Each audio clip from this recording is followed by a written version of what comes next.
companheiras. Senhor presidente, os jornais todos do dia de hoje trazem em comum a divulgação de uma pesquisa feita com regularidade pelo Ministério do Trabalho, que mede a evolução da geração de empregos no país. E todos os jornais, infelizmente, trazem notícias que não são boas para o povo brasileiro e não são boas para o governo brasileiro, senhor presidente. Eu tenho aqui alguns exemplos. O jornal O Globo do dia de hoje, que diz a matéria: emprego formal cai 27%, vagas na indústria despencam e serviços ainda são um destaque. Mas vamos lá. O jornal Folha de São Paulo, manchete: emprego tem o pior primeiro trimestre de 2009 e PIB segue fraco. Jornal Correio Brasilense: pior trimestre para o emprego desde 2009. Jornal Estado de São Paulo: criação de emprego formal desacelera 36%. Jornal Valor Econômico, senhor presidente: indústria demite e em março já paga menos. E aí nós teríamos vários outros exemplos. Enfim, senhor presidente, todos, absolutamente todos, os jornais do país divulgam que a indústria brasileira tem sido a responsável, o fraco desempenho da indústria tem sido responsável pela queda na criação de novos empregos no Brasil.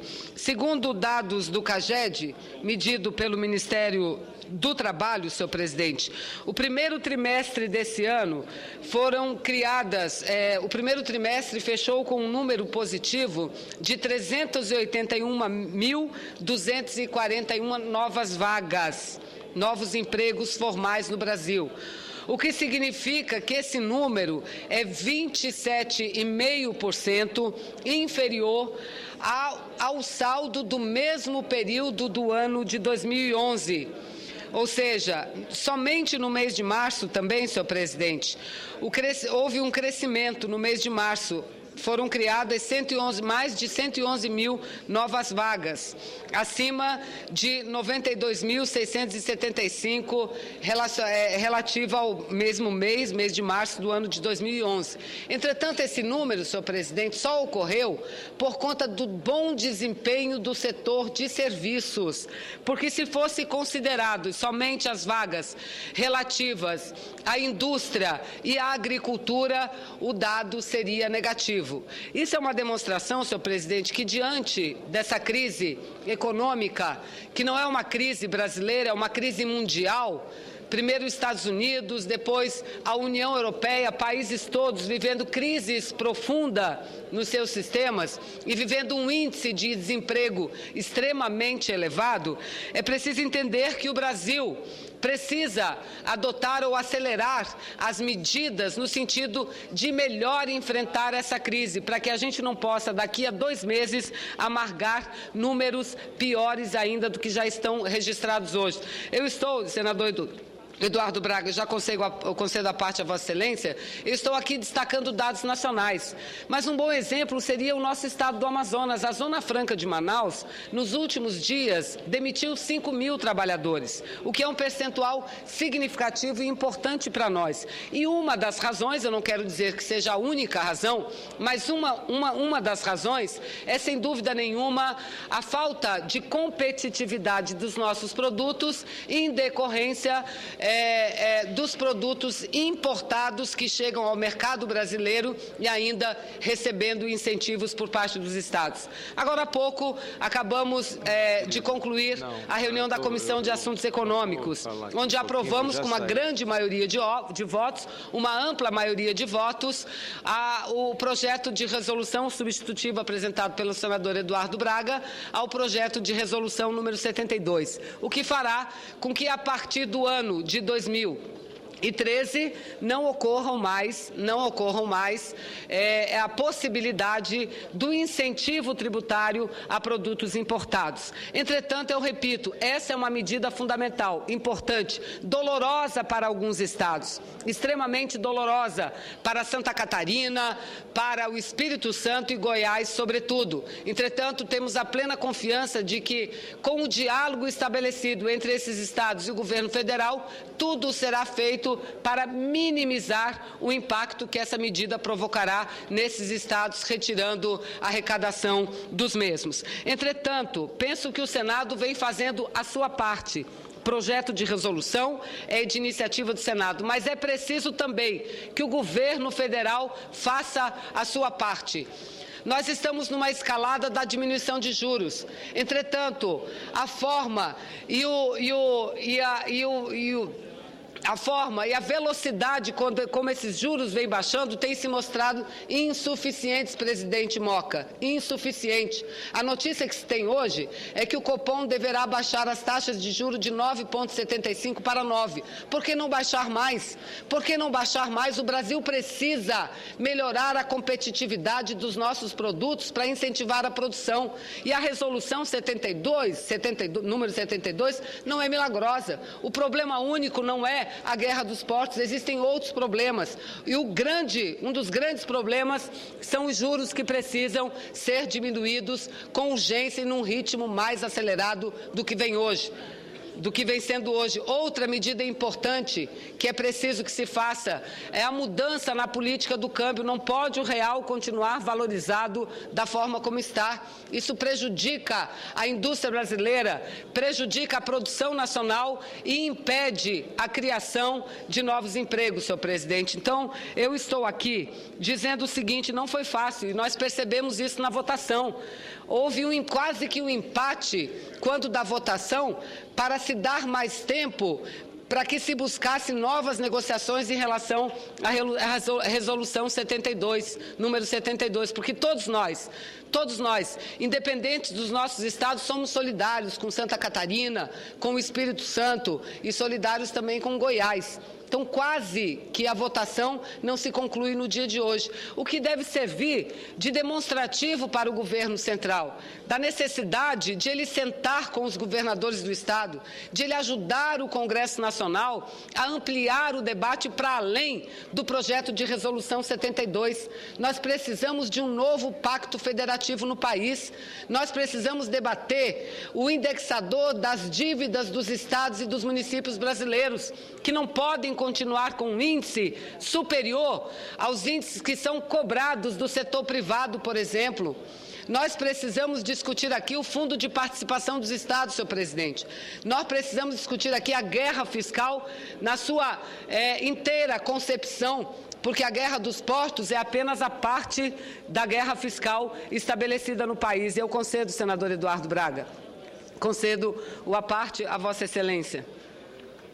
Queria cumprimentar a Vossa Excelência, primeiro pela oportunidade do discurso. Vossa Excelência ainda há pouco falava de matérias nos jornais nacionais a respeito da questão do aumento do saldo negativo de empregos na indústria brasileira. Eu estou aqui com os jornais do Estado do Amazonas, senadora Vanessa. Manchete do jornal A Crítica: Amazonas tem saldo negativo de empregos.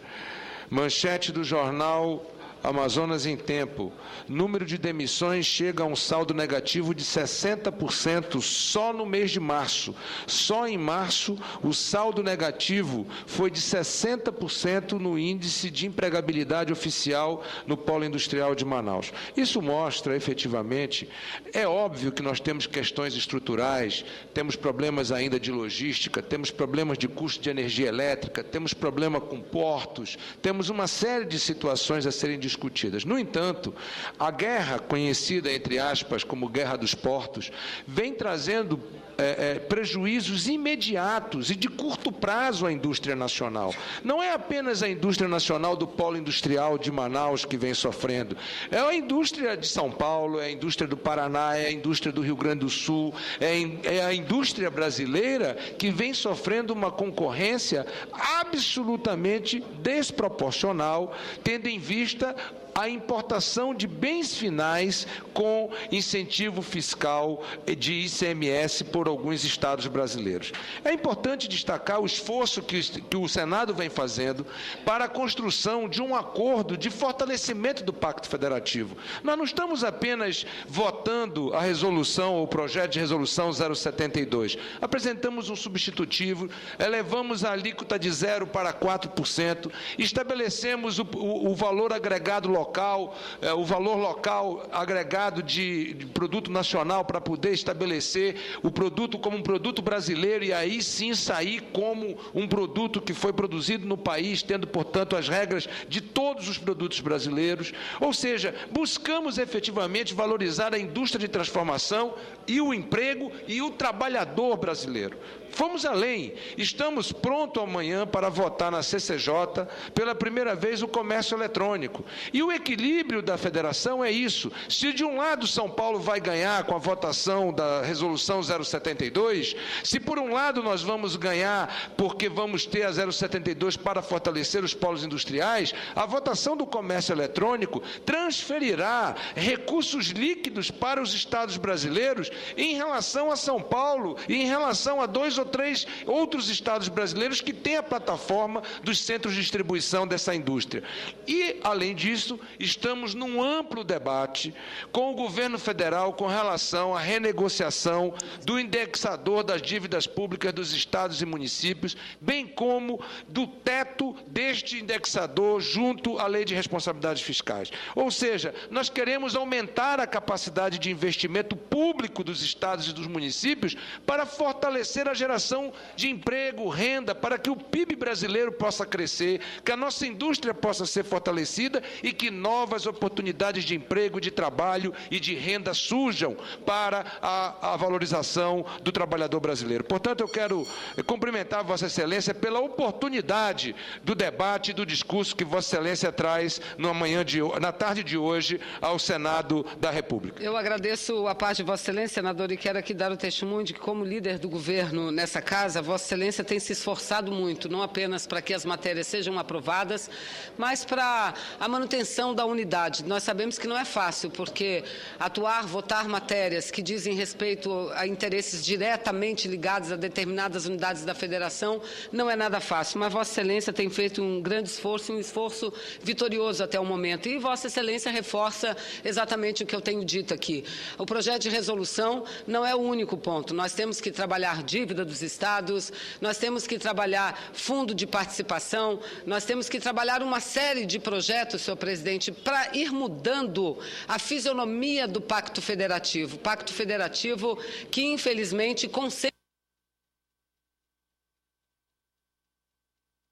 E eu concluo, senhor presidente, que infelizmente concentra ainda muitos recursos no poder central. Então, é necessário que isso seja feito, mas é necessário também que o Copom, que o Banco Central do Brasil seja mais ousado, senhor presidente, e muito mais do que ser ousado, entenda o momento e a oportunidade e a necessidade de ampliar o tamanho do corte dos juros. A tesoura tem que ser maior, senhor presidente, não podemos continuar no primeiro da fila, mas o primeiro como aquele que cobra a taxa mais elevada de juros. Não dá também para viver esse ano todo com o superávit que está estabelecido. Precisamos de recursos de investimento, recursos privados, mas recursos públicos também, senhor presidente. Então, o Senado, o Congresso brasileiro tem dado a sua parte e nós esperamos que a presidenta Dilma, que o Ministério da Fazenda, o ministro Guido, dê a sua também para que a gente possa seguir avançando no país.